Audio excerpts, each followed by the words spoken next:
Living in deep city breaths, sitting on leadership steps, we stoop to new lows. Hell froze the night this. So many skews. So many skews. Look at all these skews. Allah's gift to me. Right. Right. So. He is a black hero who broke through every barrier. A living symbol of pride and talent that once burned brightly in Hollywood. Mos Def, a name that once echoed across major stages, leaving his mark with countless prestigious awards and nominations for the Emmy Awards and the Golden Globe Awards. He became a source of inspiration for millions of black people. But behind that dazzling spotlight was a life filled with trials and loss. One forced departure from South Africa sent his career into free fall. One moment of lost restraint placed him on the blacklist of the United States government. And one brutal trade-off: to preserve dignity inside a Hollywood soaked in prejudice.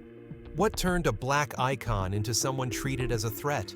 Why did Mos Def nearly vanish for years without a single explanation? And what really happened behind the spotlight that no news outlet dared to say out loud? Don't look away. What happened to Mos Def will shock you far more than you think. Mos Def, the years. No one wants to mention Mos Def, whose real name is Dante. Terrell Smith was born on December 11, 1973 in Brooklyn, New York. Mos Def's childhood unfolded during one of the darkest periods in New York's history.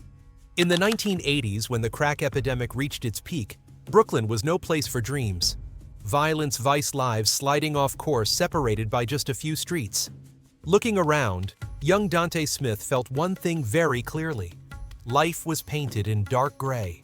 Not the romantic poverty of movies, but a real sense of suffocation, where one wrong step could erase you from any safe path. Mos Def's family was not a perfect model. There was no fairy tale of a flawless home shielding him from every storm. But there was something more important. His family did not push him out into the streets. In a time when many children were left for the neighborhood to raise, Mos Def still had a small space to stay clear of the traps. Not because Brooklyn was gentler, but because he had another path. That path was called art. By 5th grade, Mos Def had his first chance to appear in a school play titled Freedom to Be, You and Me. For many kids, it was just an extracurricular activity. For Mos Def, it was the first moment he realized the stage could be a shelter, not to escape reality, but to keep from being swallowed by it. After that, he enrolled at Philippa Schuyler Middle School, a school focused on performing arts. Later, Mos Def would call it an oasis. Not because it was luxurious, but because it was a rare place where talented kids from housing projects were allowed to dream, and protected from the road the neighborhood was always ready to pull them back onto. Mos Def went on to attend Talent Unlimited High School, and it was there that art stopped being a game. In his first year, he landed a professional role in the television film God Bless the Child. That was followed by You Take the Kids.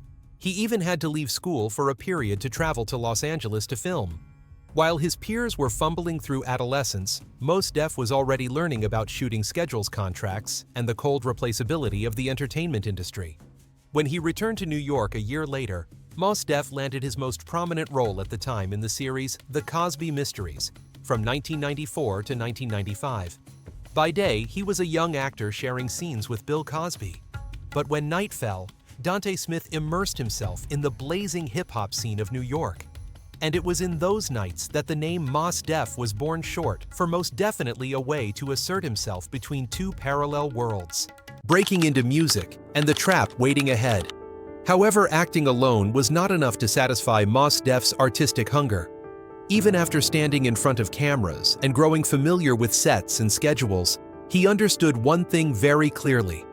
Acting allowed him to exist within the system, but it did not give him full ownership of his voice.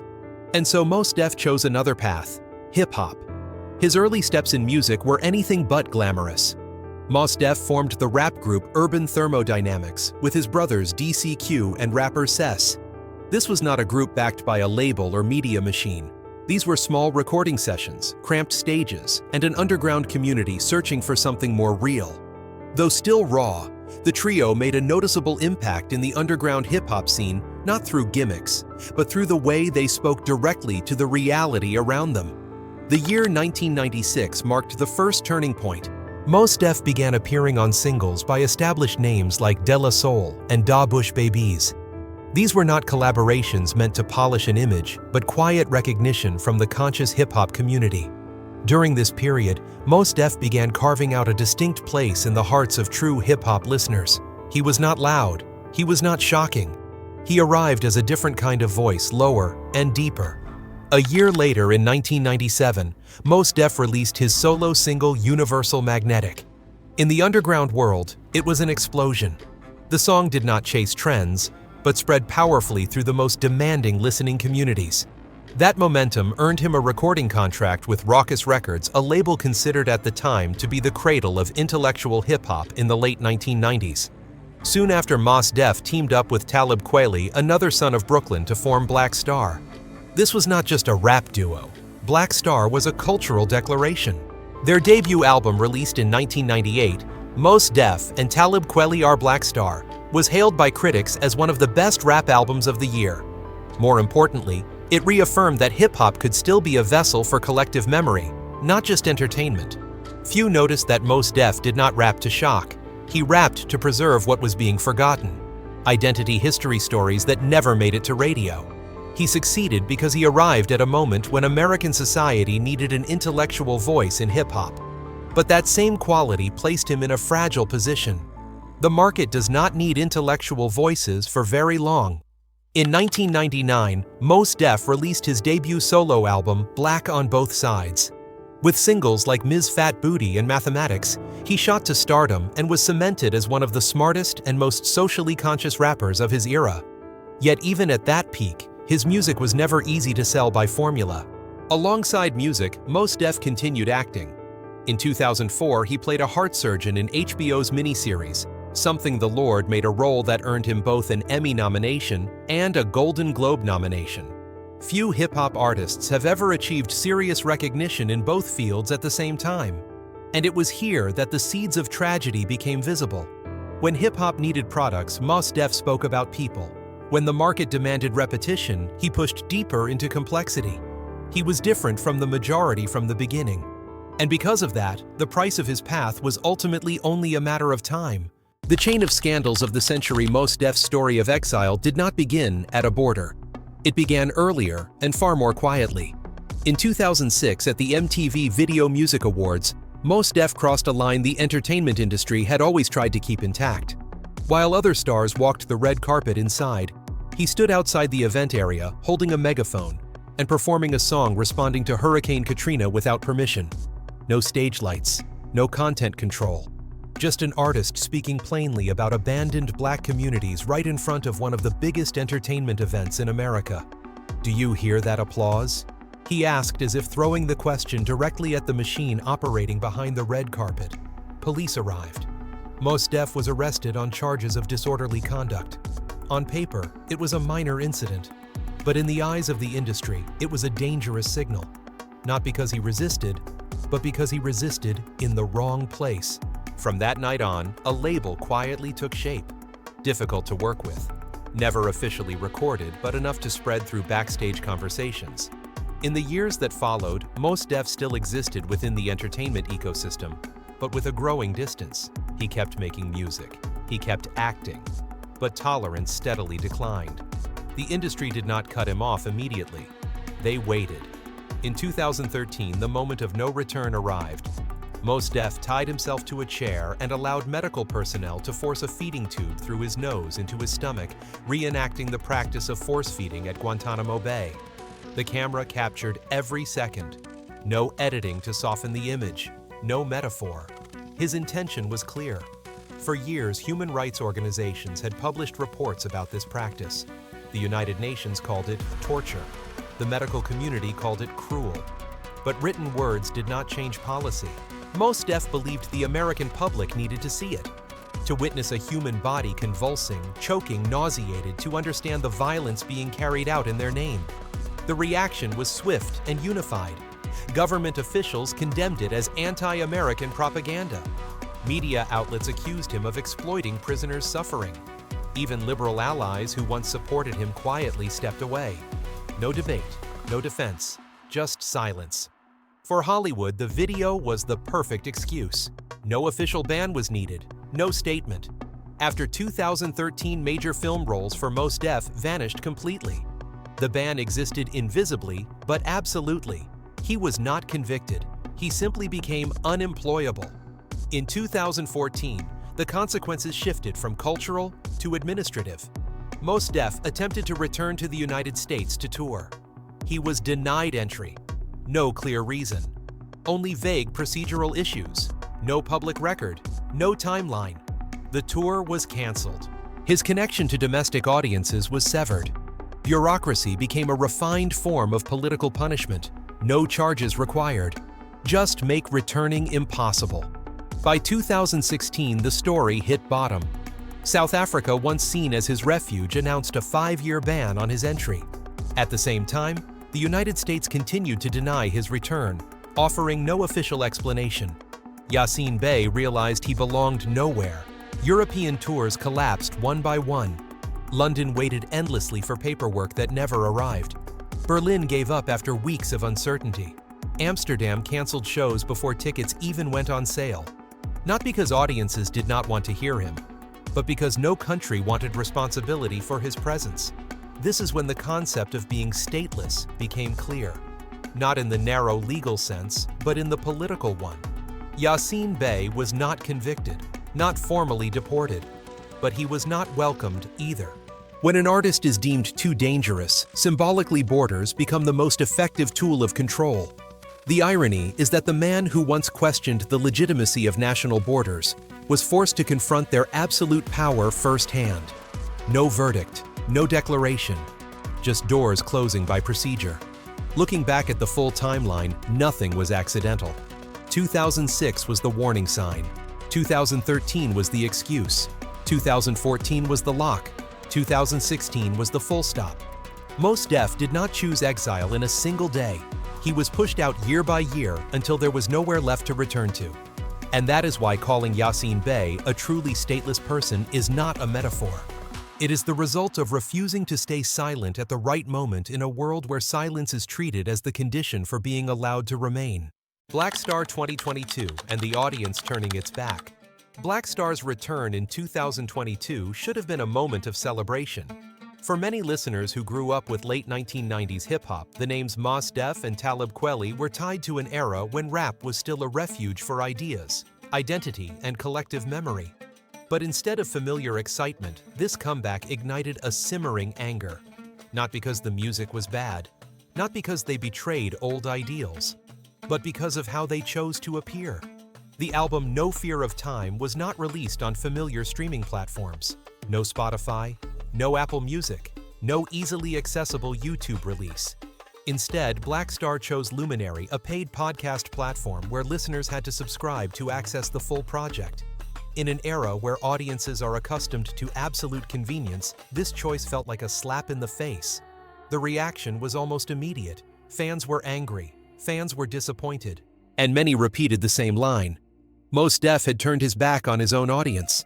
But stopping there would make the story too shallow. The angle few were willing to explore is this. Mos Def does not hate his fans. He does not look down on listeners. What he rejects is the idea that art must always be delivered in the most convenient, cheapest, and most easily consumable way.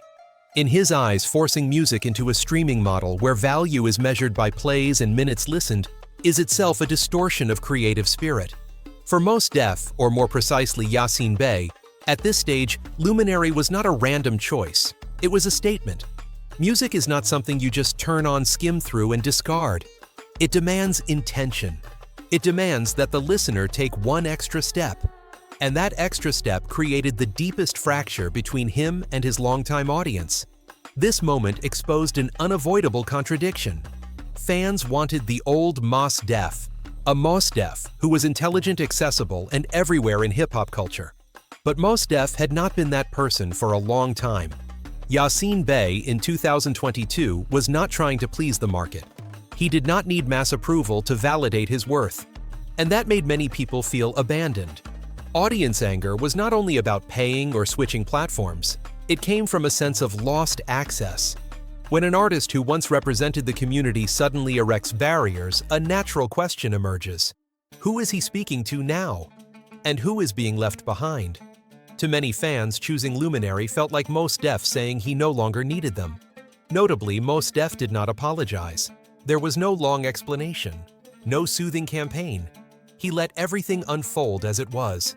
This silence made audiences feel even more dismissed.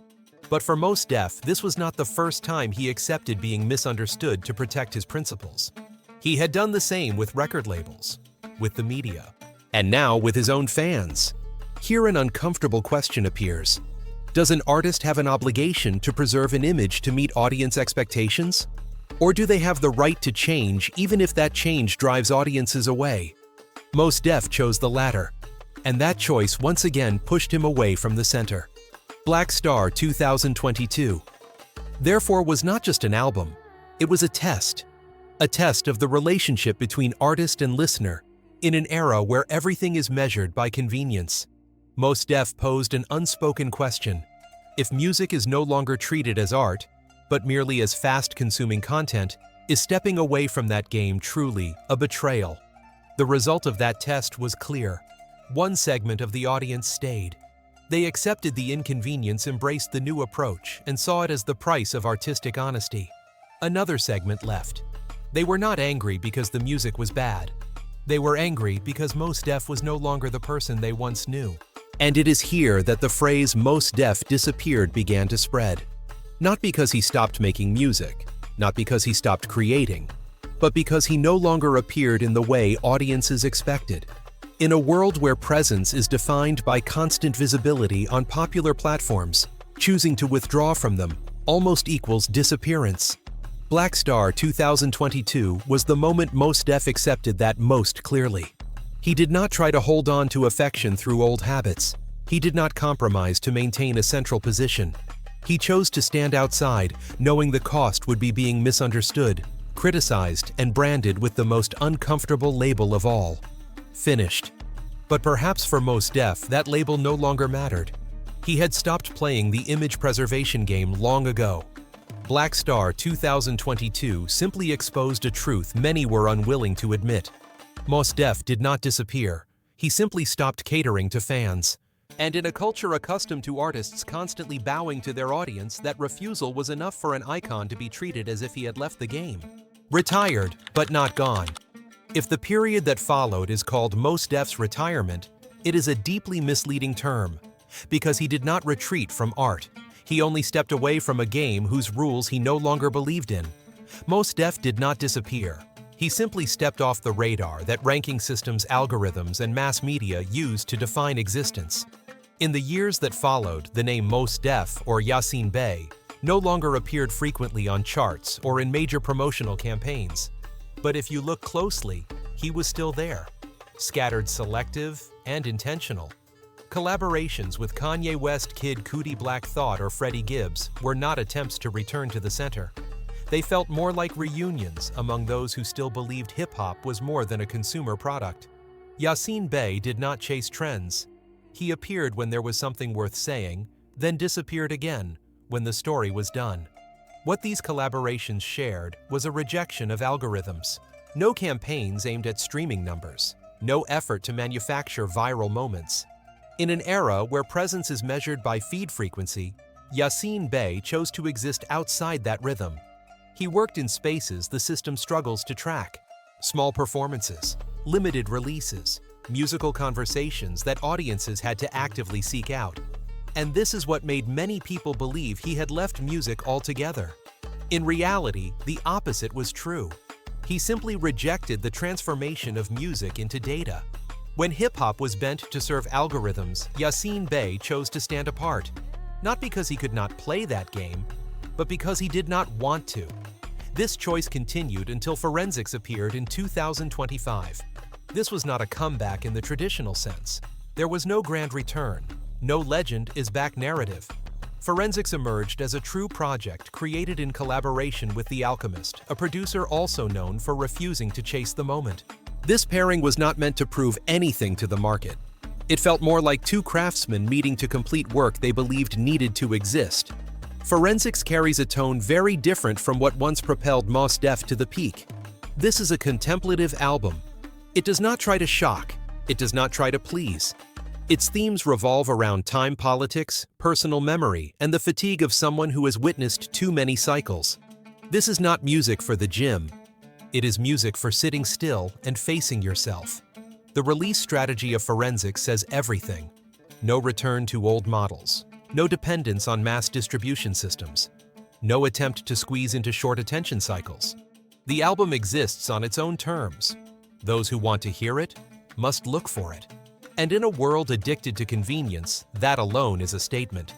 Beneath all these artistic choices lies a deeper, more personal layer.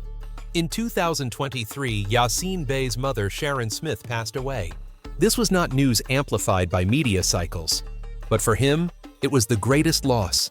Sharon Smith was not just his mother, she shaped his values. She instilled in him the belief that fame mattered less than character, and that integrity should never be bargained away. Her death forced Yasin Bey to review his entire journey, his choices, his refusals, the opportunities he declined. And a question began to surface not for the public, but for himself. Was the price of non-compromise worth it? By standing outside the center, he preserved his voice. But he also accepted loneliness, obscurity in the eyes of the majority, and the reality of no longer being easily remembered.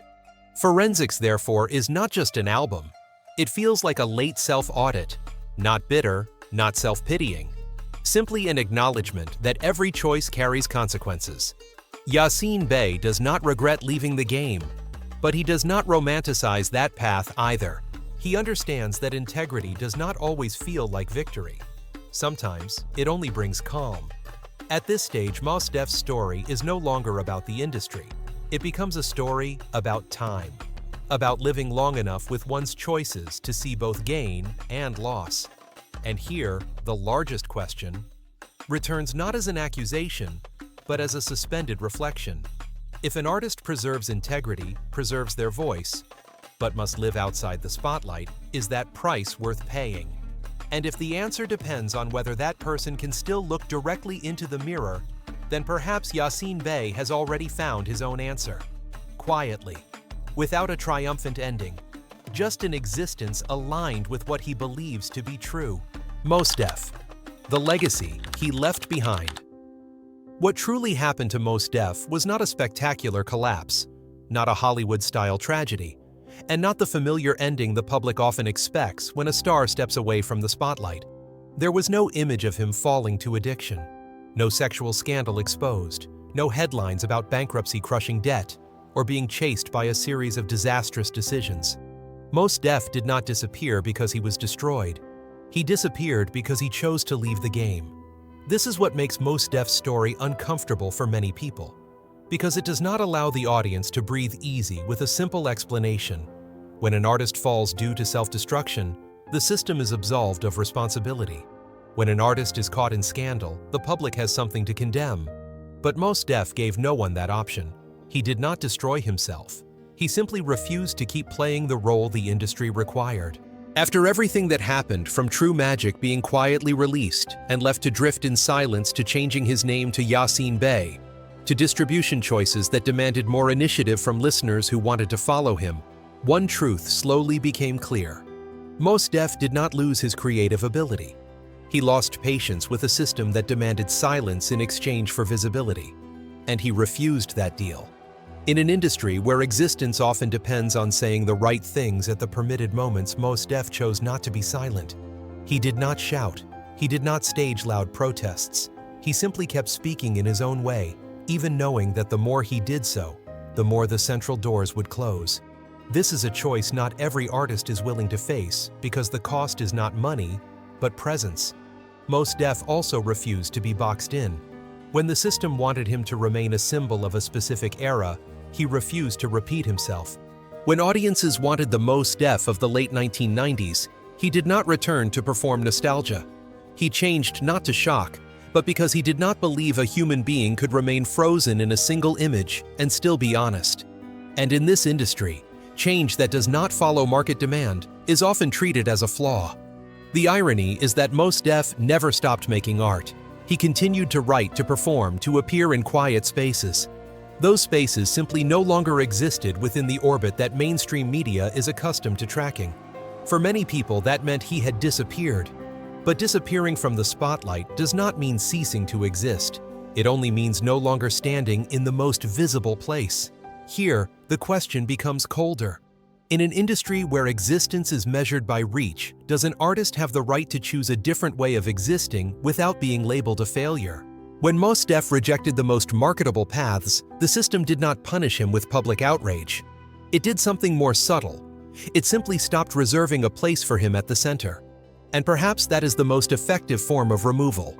No need to destroy an image. No need to manufacture scandal. Just let time do the rest. Let audiences slowly grow accustomed to not seeing the name in headlines. Let silence become the explanation for every unanswered question. But Mos Def is not a victim.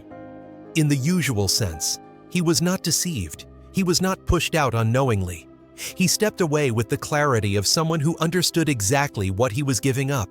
He gave up the convenience of fame to preserve the right to speak what he believed was true. And in an industry where many choose to say less in order to stay longer, that choice becomes rare. For that reason, when looking back at the full story, the title, "This is what happened to Mos Def," should not be read as a lament. It reads more like a cold report.